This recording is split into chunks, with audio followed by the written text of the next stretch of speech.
What's going on, Badger Nation? It's Mike here, and I'm on a hike.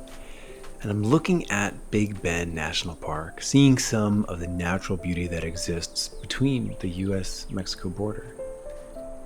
And as I look at these vast vistas, one PPC concept that comes up for me is change, specifically change over time. Here's the truth about PPC. If you change absolutely nothing in your PPC campaigns, your performance, your overall sales, spend, ACOS, whatever, will change from day to day, 1 month to the next. So what actually causes this change? The answer is market randomness.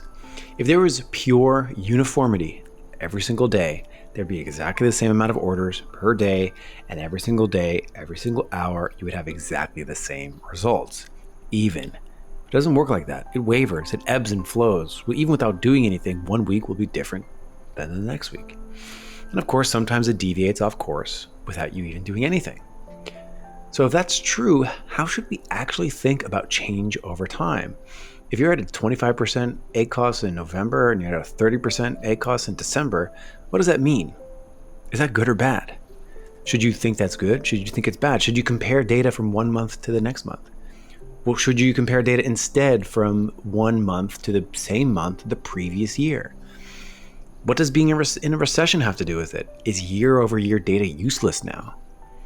I want to help you make better decisions about your strategy. Now, there's two big things that I think about in my business that I recommend my clients to think about too. The answer is there are no rules to follow, truthfully, for your business. Even more, comparing your current results versus previous results is sort of an exercise in futility. Times change fast. If a new competitor shows up, should you expect the same amount of sales? What role does market share play into this discussion? So here's what I sort of recommend. Instead of arbitrarily saying, are you up or are you down? Are you spending more, spending less? Or do you have more ad revenue or less ad revenue than any given month compared to any other month or year over year? I ask this: are you on target or off target? Why or why not? And that is a much more complicated question that will give you richer, more informed, better answers so that you can make better decisions. So it's a much harder question than, is number going up or not? Is number going down or not? I believe most people are too quick to jump to conclusions that way. And conclusions can, without a good target, can lead you to the wrong conclusion. You can potentially be hitting the wrong target that you haven't even set. So here's what I mean. Let's say some months you're stepping on the gas, trying to push for more volume. I see a lot of people do this without a target. And you're measuring things quantitatively, not qualitatively. You want to measure things quantitatively. You want a number-based goal, as opposed to a qualitative descriptor of results. So what I mean by that is, someone might say, hey, let's step on the gas and let's rank more. Let's run some launch campaigns. So we know intuitively that, hey, we expect spend to go up and maybe ACOS to go up too. But what do we mean by that? 1%, 5%, 25%?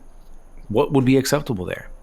Try to really get explicit about those things. Make the implicit explicit. Say the things, write down the numbers as opposed to just saying the descriptors of it. Will put you way ahead of most businesses' strategic planning. Set a goal with a target, then look back, and if it was 5% growth, know that you set a target for, any number, so if you experienced 5% growth, you might be dissatisfied because in your head, you maybe thought it was going to be 10%. So say those numbers, try your very best to predict them. So here's a little, stepwise process. What are you currently doing? Where are you right now in time? What is your current level of PPC performance? Why do you think you're there? Where do you think you can get to in 30 days? Why do you think that? How will you accomplish it? Then throughout the month, if you're on target or off target, why are you on target or why not?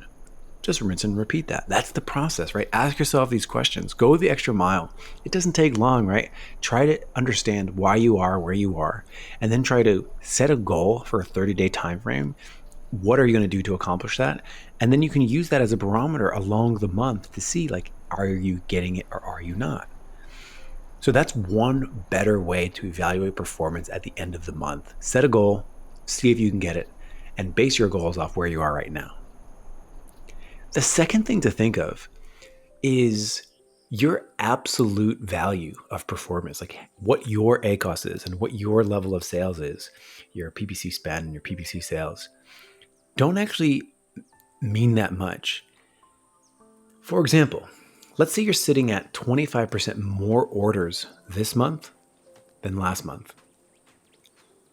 That sounds great, but it's possible that could be an absolute disaster or a ticking time bomb, and you might be in real trouble. Imagine if the market grew 50%, but you only grew 25%. This means you actually shrunk in your market share. This actually means you shrunk in your market penetration. That's cause for alarm bell, right? And if you were looking at the wrong goal, then just sort of saying like, I want to grow 25%, but you didn't pay attention to what the overall market was doing, and you missed something like that. You grow 10%, but the market grew 50% for some reason, you'd actually be losing market share right in front of your eyes, even though your absolute value went up. So which is why when you try to assess progress over year or month to month, you need to factor in not just your absolute values like sales, ACOS, and ranking. And again, hopefully those absolute values are relative to your goal, but you also need to know your sales relative to the competition. And there's a bunch of ways to do this. We talk a lot about that on the show. Product Opportunity Explorer, it's a new one right from Amazon. Brand Metrics right from Amazon. Impression Share Reports right from Amazon. Search Query Performance Dashboard right inside Amazon. Sponsored Brand Reports for category benchmarks. And there's plenty of third-party tools that try to estimate this data for you too. So the thing that I always try to do too is when we're having conversations about numbers going up or numbers going down, try to tie it to a goal. Like, what was the goal that we set for ourselves? What was the number-based goal that we set for ourselves? Was that based off where we are right now? Was it based off a realistic 30-day target? Did we say how we think we're going to get there? Did we explain why we hit it, why we didn't hit it? Is that in the context of the overall market? Those things allow you to make really smart decisions.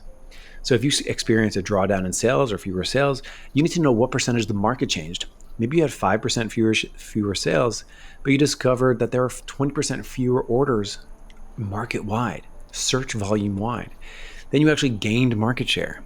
Lean into it, and you'll come out way further ahead.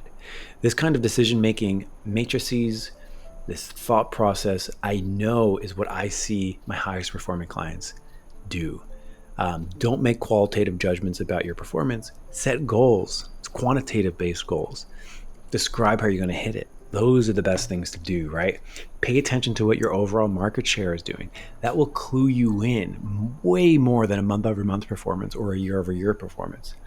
So when we use those words grow and shrink, try to put it in the context of what has the market done, and you will make much better decisions. And that is that. Have a good one, everyone. Make better strategic PPC decisions, and I'll see you inside the Badger Den right here next week.